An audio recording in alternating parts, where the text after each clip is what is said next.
I think I'm figuring this out. All right, beloveds. Facebook isn't currently supporting landscape streaming for me. Maybe it's because I have an Android phone. I don't know. And so I'm using an app to stream to Facebook. Every morning it's, all right, I'm learning. It's good to learn new skills. All right. It is. It's the Monday after Thanksgiving is what it is. It's also the Monday after the final day of the Texas Renaissance Festival. And that means I got home at 11 o'clock last night because we helped with pack down. Okay, it is November 27th. Our title is New Thought, A Way of Life. And our author is Betty Jean House. And this is from an interview with Diane L. Bullock from 2000. So, interesting. Okay, why am I taking these off? You have to be a seeker because there is something in your life that's going on that there's not a fulfillment there. There's not a sense of joy or happiness. And you may not use these words, but there is something within you that says there's more to life than what I am doing. There's just a better way to live my life. There is a way to get what I want. There's just a better way of life. And you begin seeking and you start looking at all these things because you may be going to church and having a religious experience, but it doesn't do anything for you. It's not fulfillment. You find this religion that says, no, wait a minute, this is where God is. God is where you are. And when you pray to God, you pray to the God that is within you, that is around you. You don't have to wait for a God way up there to kind of get the message through your local computer network or something. You don't have a network with God. It is here. And you have it because you have been given this powerful, creative mind. It is yours to use. And you can use it any way you want. You can bring in abuse and failure and sadness and poverty, or you can bring in happiness and joy because that's already within you. These people are seekers, and when you seek, you do find what you are looking for. These people are seeking it, and they find it. So the principle is you don't have to go outside of yourself. It's right there.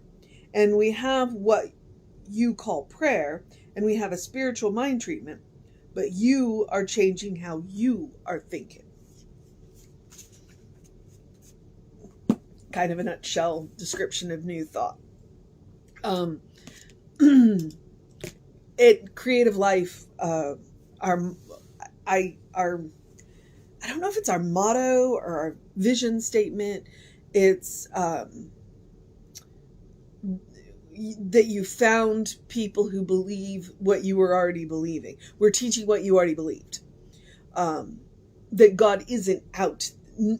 That God isn't just out there. I'm going to say isn't just out there, okay? Because God's all around us. But that also means that God is within us, which means that we don't have to go anywhere to find God. We can simply go within. At any moment, anything is going on in your life, you can simply get quiet for a minute, turn within, connect with the source of your own being, and then go on. She said, people are going to church and they're having religious experiences. Well, we want you to come visit us and have a spiritual experience. There's a difference between religion and spirituality, because spirituality is very personal. It is very personal, whereas religion is definitely a group thing. It was if you go back and look at it in context, historically and anthropologically or archaeologically, religion was a way to keep a group identity. Really. That's why religion has dietary rules and who you can marry and, what kind of clothing you can wear and things like that. It's about keeping a group identity. And there's nothing wrong with that. We absolutely, as human beings, are community minded. But religion doesn't necessarily provide that spiritual experience.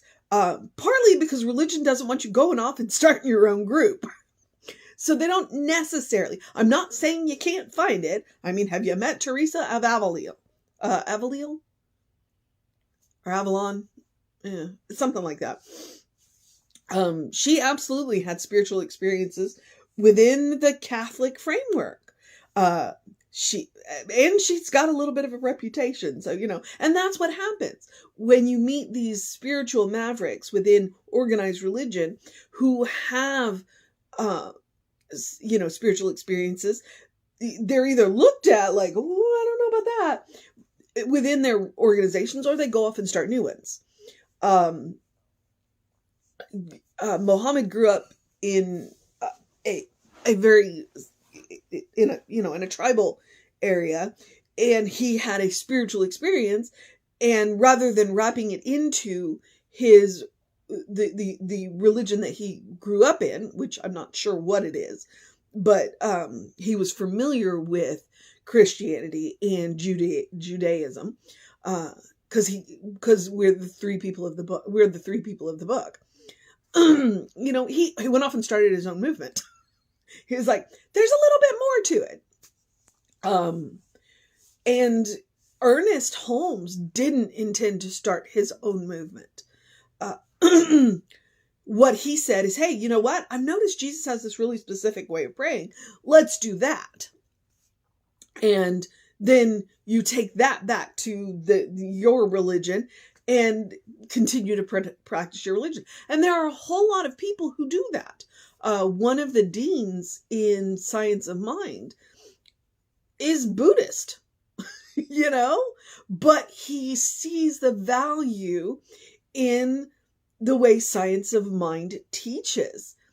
And so he does both. And Science of Mind is okay with that, They're like, no, bring to the table what you got. That's one of the reasons why I love that one of our practitioners is an archbishop in the Nichiren Buddhism, which is the noisy Buddhists. They're the ones that do all the drumming.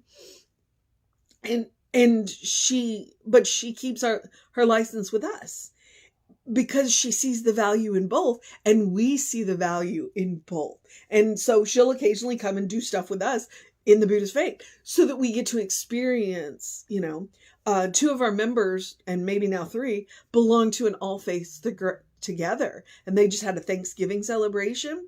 And the one who may now be a part of that organization, she, when she went to do the Thanksgiving event, that's what she said. It was beautiful to watch all of these different faiths come together and celebrate together and celebrate each other. And so Ernest didn't want to start a new one. The problem is people came in and they liked what they heard and they didn't want to go home. So he finally said, okay, fine, we'll create an organization. And so that's what religion is. Religion is the organization, the community. But what we teach is to have that spiritual experience. We teach that there's nothing between you and God. We also teach that praying doesn't change God. Praying changes you. It brings you into alignment with God, or the source of your own being, or the universe, whatever you want to call it. Because we're not big on names. It's like labels, whatever, use whatever. Because I grew up in Catholic, I do tend to use the word God, or the source of your own being, because that one, the source of your own being, speaks to me on a level that, God doesn't always. It's just another name, It's just like what people forget. They get all bent out of shape about Allah. It literally means the Father. That's what it means. So, they're not in Islam, they are not worshiping a different God. They just have a different name. So, I don't think I had enough water yesterday, so running on a little dehydration there, sorry. And probably a little allergy. So what Betty is talking about is, Science of Mind, New Thought, is not a new religion. It's not meant to be just done on Sundays. And any of the religions would tell you that.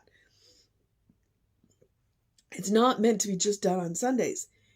It's a way of life. It's a way of moving through the world. It's a way of recognizing God is all around us all the time. It's a way of looking around at the world and making a choice based on that spiritual connection, and it's a way of moving through the world where we look at it and we go, okay, this is,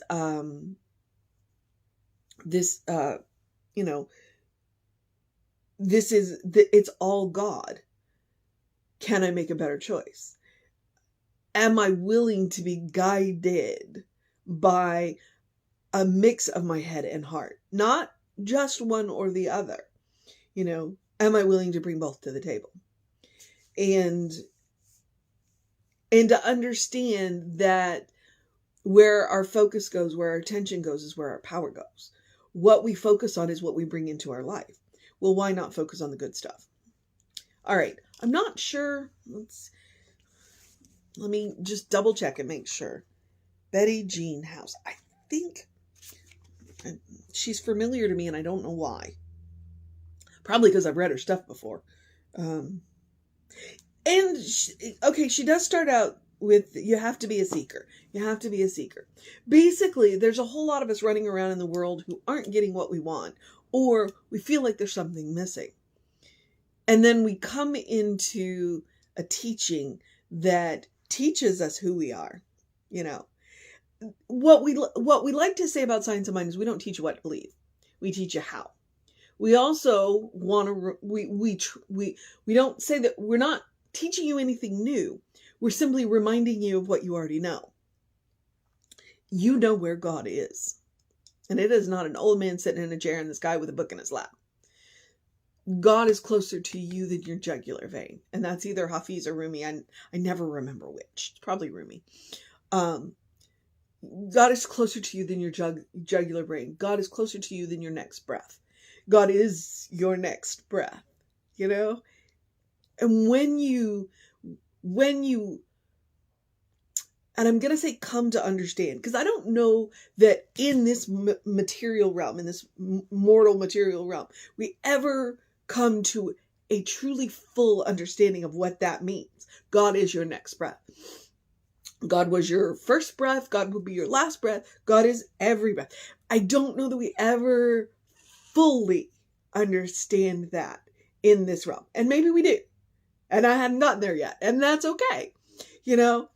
But the more we understand it, it changes the way we walk through the world. It changes the way we make decisions. It changes the way we interact with each other. And honestly, if I can look at you and interact with you as the beloved child of God that I know you to be, then I'm doing what speaks to me. And that's my goal. And I want to be that beloved child I want to act like that beloved child of God. I want to be that peaceful, joyful, I would like to say wise, but yeah, that comes and goes. I have my moments. But I want to be that peaceful, joyful, loving, kind, compassionate, island in this world. And I want to see this world filled with the islands of calm. That each one of us can be our own island of calm. And so when we meet people in storms, we can offer them safe harbor. But we don't let them bring their storms into our harbors. It's like, you gotta leave that out there. You come here, you rest. And then, you can go out and deal with your storm. Or maybe while you're resting, you realize the storm's not real. And it just dissipates. And it can happen like that. So frequently we create our own storms. All right. I'm running way behind, so I need to wrap this up. The mission today, should we choose to accept it? I mean, she says it in that very first line. You have to be a seeker. You have to be a seeker. So the principle is you don't have to go outside yourself. It's right here. And we have what you call prayer, and we have spiritual mind treatment, but you are changing how you are thinking. The mission today, the mission today, if we choose to accept it, is to be that seeker and seek to change ourselves to come into alignment with God, with good, with the universe, with love, with joy, with peace, with wisdom. Let's seek that. And all else will be added unto us. And I know that's a quote, and I don't know where it's from. So, all right. So that's the mission today. Be the seeker. Be the seeker. Seek what it is in your life that you need. Seek the fulfillment. And if you need hints on how to do that, well, we're available. There's a whole lot of ways to do New Thought. You don't have to just do, when we say New Thought, technically Christian Science is New Thought, Science of Mind, or Divine Science. I don't know that there's any Divine Science around, here where I'm thinking, because I'm like, I should look into that. I don't know. Because there is a Christian Science just around the corner from here. And I've been meaning to go and visit, and I just haven't made the time yet. And that's on me. Because I've been to a lot. One of my favorite visits was a Greek Orthodox. Was it? Or maybe it was Russian Orthodox. No, it was Greek Orthodox. It was, and those people were wonderful. They were wonderful. I thoroughly enjoyed that visit. And obviously I love the Nichiren Buddhists because, she was one of my mentors. I just got off track. I forgot what I was saying. Oh, Divine Science, Christian Science, Science of Mind, Unity. Unity is New Thought, and we have a kicker of a Unity downtown. If you don't know who Michael Gott is, and that's Gott, look him up and then go visit Unity. And any of these new sciences will welcome you home. And that's one of the things that I love about Science of Mind. If you walk in the first day, we're going to welcome you home. If you've been with us for years, we're still going to welcome you home. So, all right, that's the mission. The other mission is the mission of self-care. The spiritual practice of self-care. Do something loving for yourself. Do something kind for yourself. Do something compassionate for yourself. Whatever it looks like. Doesn't matter. Big, small. Doesn't matter. Just practice on yourself. And I say that because 1, I want you to create the habit. 2, you are your own best subject. 3, you deserve your own love. You deserve your own kindness. You deserve your own compassion. And what does it look like? Take a deep breath before you speak. Or take a walk, take a nap, take a break. Or eat dessert first, which I have learned since I started using that it means don't save the good stuff. Frequently we want to save it for a special occasion. And I'm like, you know what? Your life is a special occasion. So don't save it for a special occasion. Make the occasion special. Go out of your way to make the ordinary extraordinary more often. Not a little more often, just more often. Take an ordinary Tuesday night and make it special. Or an ordinary Thursday night and make it special. None of us know how long we've got. And, of course, I believe chocolate is the first step to fixing anything. But that's just me. So, no, it's not. It's also Reverend Kathy Mastriani. I'm calling her out. So, she also believes chocolate's the first step to fixing anything. So, yeah.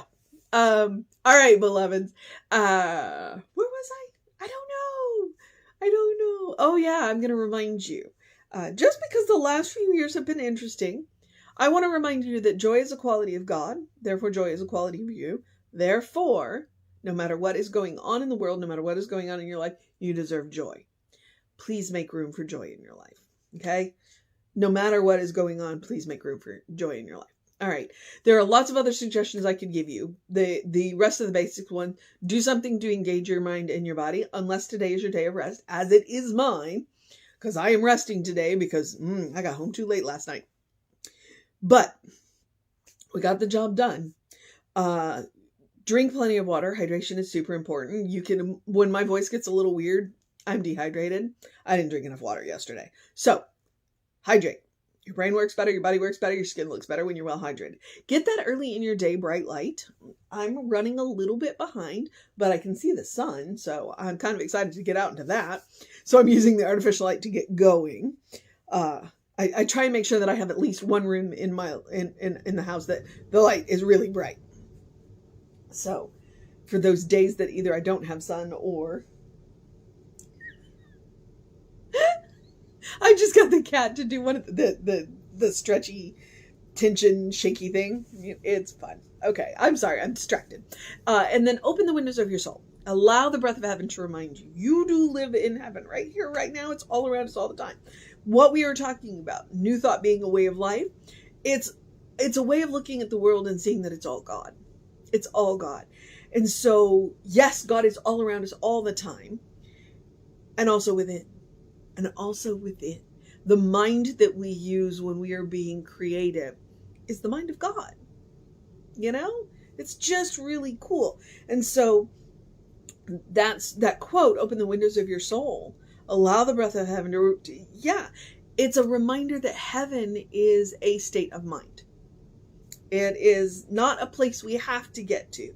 But the really amazing thing is that if it's a state of mind, a state of consciousness, then any place can become heaven. I mean, right? Think about it. Think about it. Okay.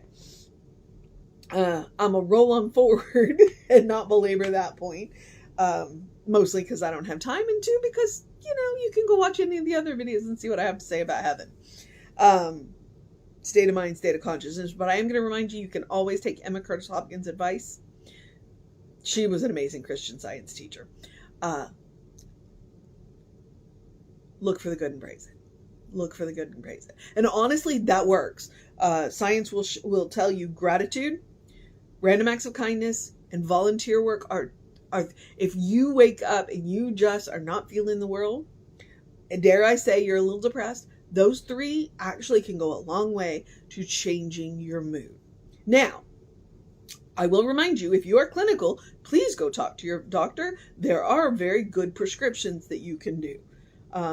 And whether you need them for a short period of time or for a long period of time, please go and talk to your doctor and go out of your way to enjoy life. Okay? Life is worth living, and if you don't feel like it is, have the conversation with your doctor. Oh, Lord. Okay. Yep. I gotta go.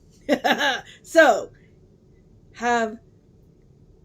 Creative Life Spiritual Center, Creative Life Spark, the Running Rev Ryan on the social medias that I am on. I encourage you to email info@creativelife.org. That gets you on the constant contact.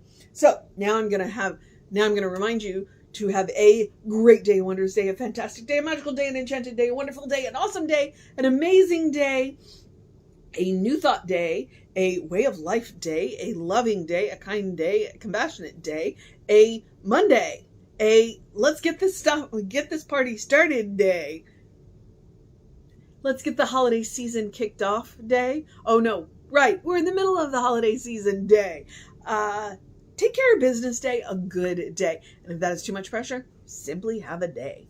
You are enough, just as you are. You're a beloved child of God, in whom God is well pleased and well represented. You are a brilliant light, a divine spark. You are spirit in motion. You are God in action. And as Reverend Jesse likes to call us, you are a godling. All right, beloveds. Reverend David will be on around 5 p.m. with you. I will be back with you around 9 a.m. I will get the Sunday service up on YouTube today. Although if you're watching this on YouTube, well, it is what it is, right? Take care of yourself. Know that you are loved, and I will see you next time.